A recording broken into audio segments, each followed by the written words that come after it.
Thank you. Back to the markets, please. I see more red ink. Not that much. It's not a flood by any means. Dow's off 70, Nasdaq's down 30 points. Jeff Sica joining me this morning. An interesting quote. You're in the real estate market. You know what you're doing in that area.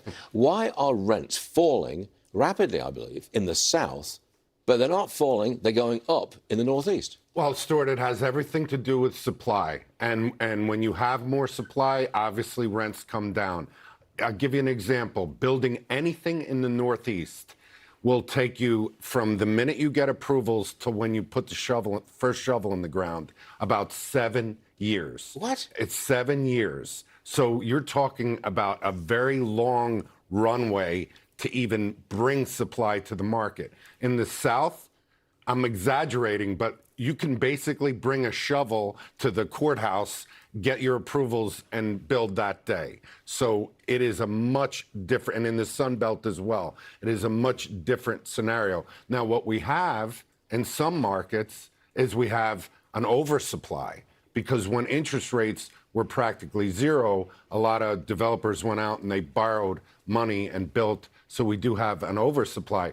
But in terms of affordability, an oversupply is good. It's not good for developers, but it's good for renters. Let's move the focus to New York and New York City. Do you think that Jamie Dimon can get Mamdani, the mayor, to back off from his radical policies? I think Jamie Dimon is faced with a challenge. If he doesn't get him to back off, he is going to quite literally be the only billionaire who still lives in New York City, because everyone that I'm speaking to is hightailing it out of this place if things don't change. And what it comes down to is taxes. This whole pilgrimage to tax the wealthy is causing such an immense problem, and also has a lot to do with the fact that Jamie Dimon invested billions of dollars into this city by building these beautiful corporate headquarters and supporting the city when a lot of people had already left.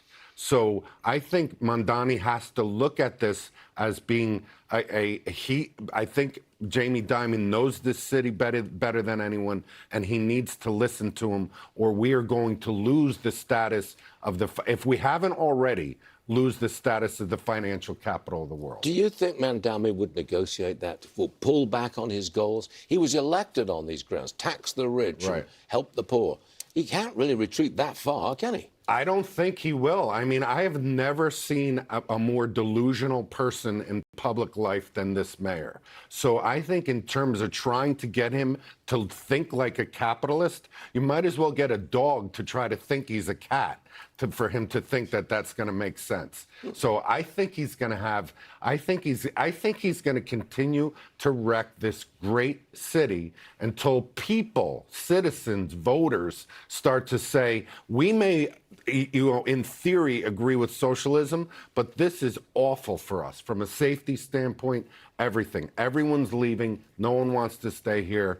And he keeps, and the predictability, he keeps surprising us with more delusional initiatives. So we don't like unpredictable environments. So something's got to change, or we're all hightailing it out of here to Miami. Okay, you tell us what you really feel someday, okay? Maybe next week. Right. Good stuff, Jeff. Thank you very much. Stuart.